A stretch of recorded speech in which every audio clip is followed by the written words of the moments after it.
आला आणि त्याने तो घोडा अगदी सहज उचलला. सर्वांना खूप आनंद झाला. श्री कृष्ण महाराज की जय. जय श्री कृष्ण. श्री कृष्ण महाराज की जय. तो घोडा थेट श्री बाबासाहेब म्हणजेच कृष्ण मंदिरात नेऊन देवापुढे ठेवला.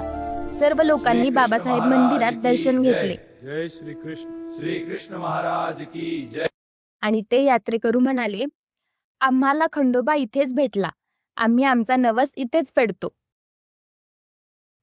आणि त्यांनी तो घोडा तिथेच ठेवला आणि ते परत गेले. अरे वा, किती अद्भुत आहे हे ताई. हो अगं, आणि त्या दिवसापासून एक परंपरा सुरू झाली. यात्रेच्या वेळी तो घोडा लोक पालखीसमोर डोक्यावर घेऊन चालतात आणि म्हणूनच त्या दिवसापासून फलटणची यात्रा घोड्याची यात्रा म्हणून ओळखली जाऊ लागली. पूर्वी तिला श्रीचक्रपाणी श्रीकृष्ण यात्रा म्हणत असत, पण या गोष्टीमुळे नाव बदललं. ताई, खरंच खूप सुंदर कथा आहे.